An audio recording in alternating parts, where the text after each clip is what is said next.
Sisi tuko na kandarasi kama serikali ya Jubilee na wananchi wa Kenya kwa mambo ya manifesto yetu ya maji na barabara na reli na stima na hospitali na technical training college na kusomesha watoto wetu na program ya rais ya Big Four ya manufacturing ya universal health coverage ya mambo ya housing na mambo ya kuzalisha chakula.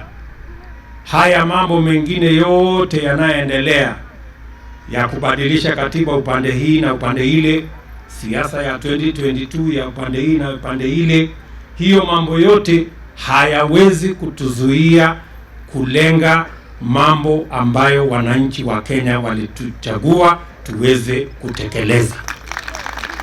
Na mimi kama naibu wa rais nitahakikisha ya kwamba program ambayo rais alichaguliwa na serikali ya Jubilee kutekeleza ya reli na barabara na stima na maji na kusomesha watoto wetu na Big Four agenda ya rais ya universal health ya mambo ya kilimo na kuzalisha chakula na agro processing na value addition na manufacturing, hiyo program yote pamoja na housing inatimia, inaenda mbele bila ya vikwazo, na sisi wote tuungane katika barabara hiyo. Tunasema kwamba William, tuko na imani na wewe, na William tuko katika miguu yako, kwa sababu Uhuru Kenyatta alikuja Meru mwaka 2017 tukiwa pale Tuskys, akasema tumpatie kura miaka yake 10 na 10 ya nani na Uhuru katagure na Uhuru loi tebo ntutoka na kuwa ake akwethera na Uhuru.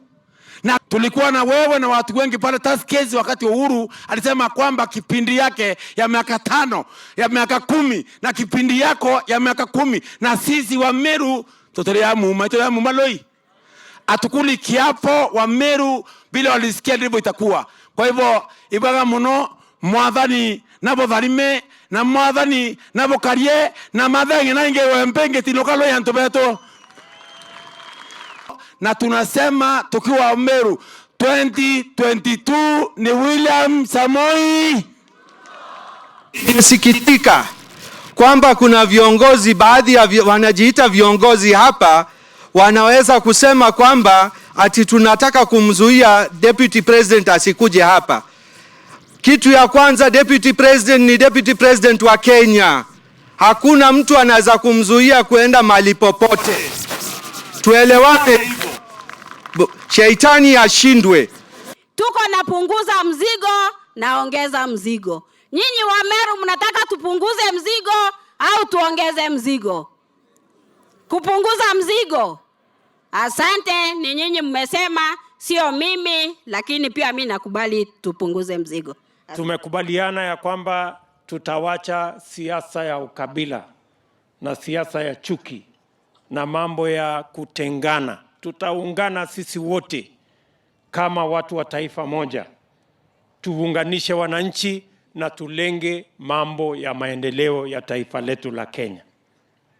Na mimi nataka niwahakikishie ya kwamba serikali ya Jubilee ikiongozwa na Uhuru Kenyatta, hatuwezi kuondoka mahali mulitupatia heshima yenu, mukatupatia nafasi ya uongozi.